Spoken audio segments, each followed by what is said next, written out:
বাংলায় একটা প্রবাদ আছে, শস্যের মধ্যে ভূত। অর্থাৎ যদি শস্যের মধ্যে ভূত লুকায় তাহলে আপনি সেটাকে তাড়াবেন কিভাবে। ফাহমিদুল ইস্যু নিয়ে 2-3 দিন বাংলাদেশ খুব সরগরম ছিল। একটা সময় ভুলে যাওয়ার একটা সময় হয়েছে যে না ঠিক আছে, কোচ বাদ দিয়েছে, এখন না, পরবর্তীতে ফাহমিদুল বাংলাদেশ দলে খেলবে, বাংলাদেশ দলে তার খেলার একটা চান্স আছে। কিন্তু এর মধ্যে একটা দারুণ চাঞ্চল্যকর তথ্য পাওয়া গেল।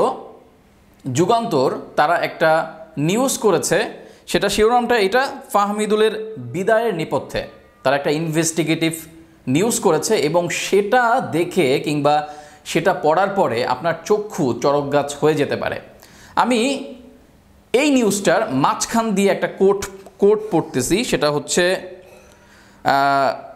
মাঝখান থেকে আমি এই নিউজটা পড়ছি। অথচ কাব্যেরা ফাহমিদুলকে নিয়ে উচ্ছ্বাসিত ছিলেন, বলেছিলেন ফাহমিদুল লাল সবুজের নির্ভরতার প্রতীক হয়ে উঠবে।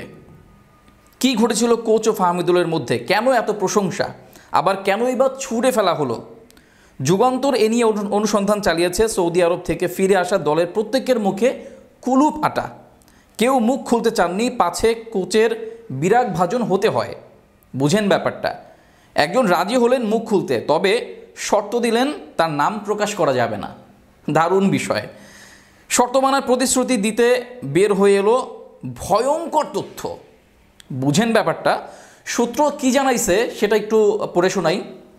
এটা হচ্ছে মূল পয়েন্ট, এই নিউজটার মূল পয়েন্ট হচ্ছে এটা। আপনারা গিয়ে চাইলে পুরোপুরি নিউজটা পড়ে আসতে পারেন এবং তারপর আপনি বুঝবেন যে আসলে বাংলাদেশের ফুটবলটাকে নিয়ে যে ক্রেজ, এই ক্রেজটা আসলে ধরে রাখাটা কত কঠিন এবং কত প্রতিবন্ধকতা আমাদের সামনে ফেস করতে হবে বা ফেস করতে হচ্ছে। ফাহমিদুল দলে যোগ দেওয়ার পর কোচের উচ্ছ্বাস ছিল দেখার মতো, যেন রাজ্য জয় করে ফেলেছেন। অনুশীলনে কারিশমা দেখিয়েছেন ফাহমিদুল, এটাই ওর জন্য কাল হয়ে দাঁড়ায়। শুরু হয় সতীর্থদের মধ্যে অসহযোগিতা। গোলকিপার শ্রাবণ ফাহমিদুলকে বল দিচ্ছিলেন না, একবার দুবার নয়, বেশ কয়েকবার এই ঘটনা ঘটেছে। মেজাজ হারিয়ে ফাহমিদুল কোচের দৃষ্টি আকর্ষণ করেন, কৈফিয়ত চান এই ধরনের আচরণ কেন করতেছে তারা। কাবরেরা কিছুই বলেননি, 2-1 কথায় কোচও মেজাজ হারিয়ে ফেলেন। শেষ পর্যন্ত দল থেকে ফাহমিদুলের বিদায়ের মধ্যে দিয়ে বিতর্কের অবসান ঘটে। তাদের ভিতরের বিতর্কের অবসান ঘটে, আমাদের ভিতরে বিতর্ক ছিল, আমরা সেটা নিয়ে প্রোটেস্ট করেছি, প্রতিবাদ করেছি এবং শেষ পর্যন্ত আমরা ভুলে যাচ্ছিলাম। তবে যুগান্তরের এই নিউজটা বোধহয় নতুন করে ফাহমিদুলের এই ইস্যুটা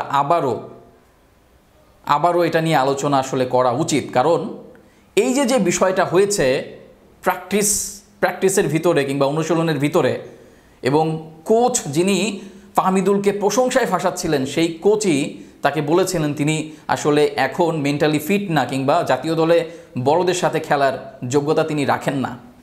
এই যে এসব কারণ কিংবা ভিতরকার যেই কারণগুলো আছে, এই কারণগুলো জানার পর কিংবা এই যে সামান্য বিষয়টা আপনি জেনেছেন, হয়তো বা এর ভিতরে আরও বড় কোনো কারণও আছে, আমরা চাইবো এইটার সমাধান।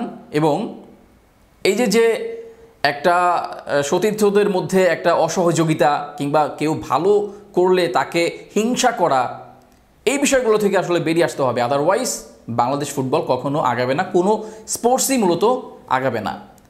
নিউজটা আপনারা পড়ে আসতে পারেন এবং বুঝতে পারেন যে আসলে স্পোর্টসের ভিতরে, বিশেষ করে বাংলাদেশ ফুটবলে ফাহমিদুলকে নিয়ে কি চলেছে কিংবা কি চলবে। শুধু ফাহমিদুল না, এখানে বাংলাদেশের প্লেয়ার যারা পটেনশিয়াল আছে তাদের আশা নিয়ে প্রশ্ন জাগতে পারে, এবং কি যারা ফরেনে খেলে থাকেন বাংলাদেশি ফুটবলার, তারা যে আগ্রহ হারাবেন এই নিউজের পরে কিংবা ফাহমিদুল ইস্যুর পরে, এটা যে এত বড় একটা ইস্যু হয়ে দাঁড়াচ্ছে, সেটার পরে আমরা আসলে কিভাবে এটাকে হ্যান্ডেল করবো আমরা আসলে বুঝতে পারছি না।